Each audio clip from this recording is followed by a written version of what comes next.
Prime Minister Datuk Seri Najib Razak has promised 1.46 billion ringgit in salary hikes to civil servants. The increment, equivalent to one annual salary raise, will be effective from July 1st. This means employees will receive an additional annual salary increment on top of the annual salary movement for 2018. Najib said this in an address to civil servants ahead of the general elections. He also said the non-Muslim staff would be allowed 7 days of unrecorded leave to fulfill their respective religious activities. This would be to match the special Umrah quota announced under Budget 2018.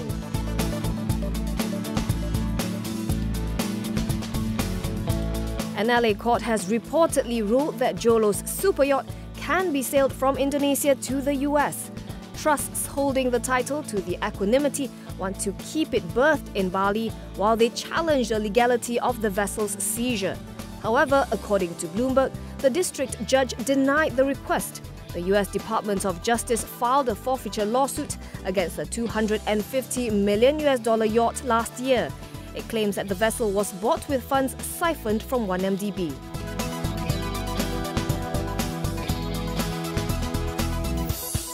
Trade union umbrella body MTUC is calling on banks and GLCs to implement a minimum wage of 2,700 ringgit.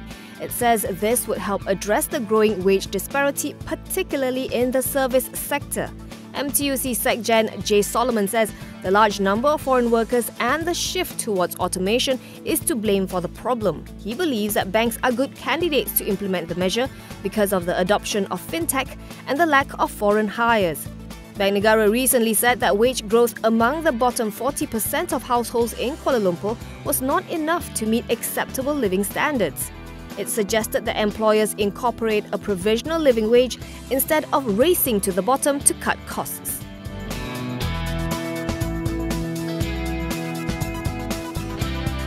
The Real Estate and Housing Developers Association, or REDA, has renewed calls for the establishment of a central agency to oversee affordable housing issues. It says the agency would be able to advise developers on building the right product with the right price, location and timing.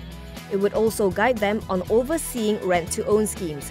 REDA maintains that end financing remains the main challenge to Malaysia's housing woes.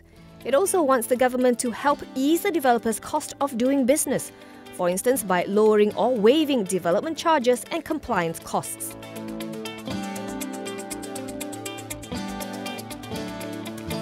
Tilemaker Sisera Group has called off a plan to buy a 70% stake in Terasari Resources. In February, the group announced that it had signed a heads of agreement to buy the stake from LT Century Development and LTC Holdings. It was going to pay 35 million ringgit via the issuance of 35 million new Sisera shares at an issue price of 1 ringgit each. However, it told Bursa today that all parties concerned had mutually agreed to abort the deal. Terasari Resources is a construction and civil engineering firm. It bagged a roadwork job worth 338 million ringgit from the Public Works Department in February.